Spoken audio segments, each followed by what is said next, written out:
Berikut ini adalah 4 waliullah Indonesia yang pernah dikunjungi oleh Nabi Khidir alaihi salam. Nabi Khidir dipercaya menjaga lautan, sementara Nabi Ilyas dipercaya untuk menjaga daratan. Atas izin Allah, Nabi Khidir alaihi salam sempat bertemu dengan 4 waliullah Indonesia. Siapa saja mereka? 1. Kiai Haji Maimun Zubair atau Mbah Mun. Diceritakan, Mbah Mun dulu ketika nyantri di pesantren Lirboyo pernah ditemui Nabi Khidir alaihi salam sekitar jam 11 siang. Seperti ada suara yang memanggil nama beliau. Ternyata suara itu berasal dari kuburan dekat pondok. Ternyata di kuburan itu ada Nabi Khidir. Pakaiannya seperti petani, pakai caping. Inti yang disampaikan Nabi Khidir adalah, kamu cinta sama saya juga cinta sama kamu, dijamin Gusti Allah nantinya.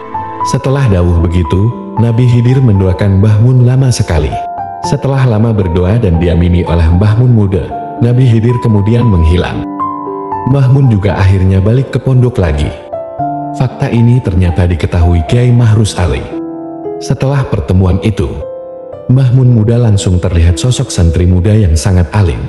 Mbah Mun muda juga akhirnya mengaku kepada Kiai Mahrus perihal yang baru saja dialami.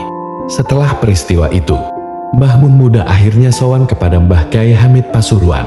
Setelah sampai di kediaman Kiai Hamid, sebelum matur apapun, langsung Kiai Hamid berkata, saya sudah tahu. Ini baru saja dikasih kabar Nabi Khidir. Sekarang saya pesan kamu, yang hati-hati ya. Selanjutnya, 2. Kiai Haji Hasyim Asy'ari. Diceritakan, dulu ketika itu hujan turun dengan begitu deras di Kabupaten Bangkalan, khususnya di Demangan, pondok pesantren asuhan Syekhuna Halil Bangkalan. Meski hujan mengguyur dengan derasnya, ada saja orang yang bertamu kepada beliau. Terlihat di antara rintik hujan yang semakin deras, seorang tua lumpur dengan susah payah hendak berkunjung menemui Syekhuna Holil. Syekhuna Holil segera tanggap. Beliau memerintahkan santrinya untuk menyusul. Adakah di antara kalian yang mau menggendong dan membawa tamuku di luar sana itu?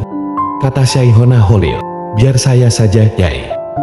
Jawab seorang santri muda mendahului teman-temannya. Santri muda itu bergegas meloncat menembus rintik hujan yang semakin deras dan menghampiri orang tua itu. Tanpa pikir panjang, ia menggendongnya untuk menemui Syekhuna Holil. Dengan sangat akrab, Syekhuna Holil menyambut tamunya dan di antara keduanya terjadi dialog 4 mata. Tidak beberapa lama, rupanya percakapan mereka telah usai. Syekhuna Holil mendatangi santri-santrinya itu untuk meminta bantuan lagi. Siapakah di antara kalian yang mau membantu orang tua ini untuk kembali pulang? Tanya Syekhuna Holil. Biar saya saja, Kiai, sahut santri yang menggendong orang tua tadi. Lalu santri muda itu dengan penuh rasa taksim menggendongnya keluar pondok pesantren dengan hati-hati sesuai perintah Syekhuna Holil.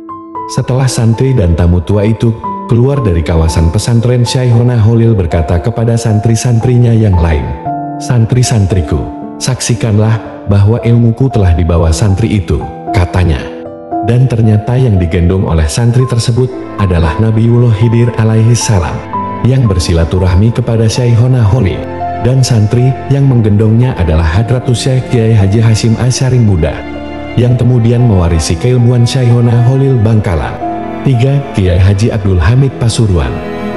Kiai Haji Abdul Hamid Pasuruan dikenang sampai sekarang sebagai sosok wali Allah yang penuh karomah. Beliau dulu pernah nyantri di pesantren Tremas di bawah asuhan Abu Yakia Haji Dimyati. Namun, kealiman beliau tertutup oleh karomah kewalian yang beliau miliki, yang masyhur sampai sekarang. Dan salah satu latah beliau adalah bisa sering dan mudah bertemu dengan Nabi Khidir alaihi salam. Suatu ketika Mbah Kiai Hamid Pasuruan berkata bahwa Nabi Khidir akan datang di kediaman beliau besok pagi hingga waktu zuhur. Maka tersebar luaslah berita tersebut. Keesokan harinya orang-orang pada datang ke situ ingin bertemu Nabi Khidir. Bahkan ada beberapa habib dan kiai dengan berpakaian jubah lengkap dengan surbannya juga hadir di situ ingin bertemu Nabi Khidir. Ketika orang-orang telah banyak berkumpul di situ, bahkan ada yang mulai dari subuh, maka datanglah seorang pemuda dengan berpakaian nyantri. Orang-orang yang hadir di situ tidak memperdulikan pemuda tersebut, karena semua tamu yang hadir berpakaian ala Islami. Ketika bertemu Mbah Kiai Hamid, Pemuda itu langsung bersalaman dengan Mbah Kiai Hamid dan ingin mencium tangannya. Namun Mbah Kiai Hamid langsung menolak untuk dicium tangannya. Dan justru Mbah Kiai Hamid ingin mencium tangan pemuda itu, tapi ditolak juga oleh pemuda itu. Kejadian itu terjadi di depan seluruh yang hadir waktu itu. Kemudian pemuda itu berganti pakaian dengan pakaian yang sudah kotor yang dibawanya. Selanjutnya membersihkan selokan di sekitar kediaman Mbah Kiai Hamid sampai waktu zuhur, kemudian pergi. Selesai sholat zuhur, salah seorang yang hadir di situ memberanikan diri bertanya kepada Mbah Kiai Hamid kapan Nabi Khidir akan datang. Dan Mbah Kiai Hamid menjawab bahwa orang yang membersihkan selokan tadi adalah Nabi Khidir alaihi salam. Tidak sedikit dari para tamu yang menantikan dapat bertemu dan bisa bersalaman dengan Nabi Khidir akhirnya menyesal dan menangis lantaran tidak mengenali kedatangan sang Nabi karena lebih melihat sosok dari pakaian yang dikenakannya. 4. Syaihona Kiai Haji Holil Bangkalan. Suatu hari Syaihona Holil sedang menemui tamu-tamunya di ruangan depan.